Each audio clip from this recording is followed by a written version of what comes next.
चलिए दोस्तों बात करते हैं इस एक और नई क्वेश्चन के बारे में। इस क्वेश्चन में एग्जामिनर ने कहा एक boat goes 4 kilometre upstream in 1 hour and 2 kilometre downstream in 5 minute.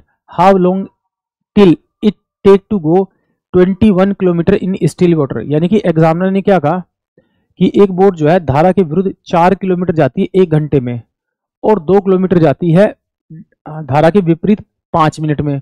तो वो 21 किलोमीटर रुके हुए पानी में जाने में कितना समय लगेगी, ये एग्जामिनर ने मुझसे पूछा है। यानी स्टिल वाटर में बोट की अगर चाल मिल जाए, यानी कि मुझे बोट की चाल मिल जाए, तो मेरा क्वेश्चन आसानी से सोल्व हो जाएगा। और मुझे मालूम है कि अगर मुझे किसी तरह से धारा के साथ की चाल मिल जाए और धारा के विरुद्ध की चाल मिल जाए, तो मैं आसानी से बोट की चाल निकाल सकता हूँ। कैसे? उन दोनों को जोड़ूंगा और 2 से भाग करूंगा तो मुझे बोट की चाल मिल जाएगी, और उन दोनों का डिफरेंस करके अगर 2 से भाग करूंगा तो मुझे धारा की चाल मिल जाएगी। तो मुझे यहाँ बोट की चाल चाहिए। तो एग्जामिनर ने कहा भाई 4 किलोमीटर 1 आवर में, तो यानी कि इसकी स्पीड आएगी 4 किलोमीटर पर आवर धारा के विरुद्ध। और धारा से 2 किलोमीटर है आपका, 2 किलोमीटर 5 मिनट में, तो डिस्टेंस अपॉन में टाइम स्पीड होता है, इसको 60 से भाग कर देंगे तो ये कितना आ जाएगा आपका 24 किलोमीटर। मुझे निकालनी है बोट की चाल, तो इन दोनों को जोड़ दीजिए तो कितना आएगा आपका 28। 28 को 2 से भाग कर दीजिए तो आएगा आपका 14 किलोमीटर पर आवर जो है वो बोट की स्पीड आएगी। 21 बटे में अगर मैं 14 करूंगा तो 7 21 और 7 दूनी 14, यानी कि 1/2 इंटू में अगर मैं 60 से मल्टीप्लाई करूंगा तो मेरे पास में 1 घंटा 30 मिनट में वो 21 किलोमीटर की दूरी तय करेगा। ये आंसर आएगा, यानी कि ऑप्शन सी इस क्वेश्चन के लिए करेक्ट होगा। एक बार इसको समझते हैं। एक्चुअली एग्जाम में तो आपको ऐसे ही करना जैसे समझ में आएगा।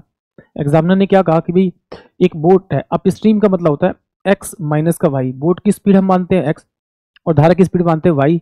वो क्या करता है कि भाई 4 किलोमीटर जो है डिस्टेंस अपॉन में 1 आवर टाइम, ये मेरे पास में क्या आती है, इसकी स्पीड आती है 4 किलोमीटर पर आवर। फिर कह रहा है कि डाउन स्ट्रीम, तो x प्लस का y यानी धारा के साथ में वो जाएगा कितना आपका 2 किलोमीटर 5 मिनट में। तो 5 मिनट को घंटे में चेंज कर लेंगे, मुझे 60 से भाग करना पड़ेगा, तो 60 से 12 हो जाएगा, तो ऊपर जाएगा आपका 12, तो ये आ जाएगा 24 किलोमीटर आपका पर आवर आ जाएगा। अब मुझे 21 किलोमीटर जाना है रुके हुए पानी में, तो मुझे बोट की स्पीड चाहिए, तो इन दोनों का मैं जोड़ूंगा तो ये तो मेरे पास में माइनस हो जाएगा, ये मेरे पास 2x हो जाएगा, बराबर में कितना हो जाएगा आपका 28।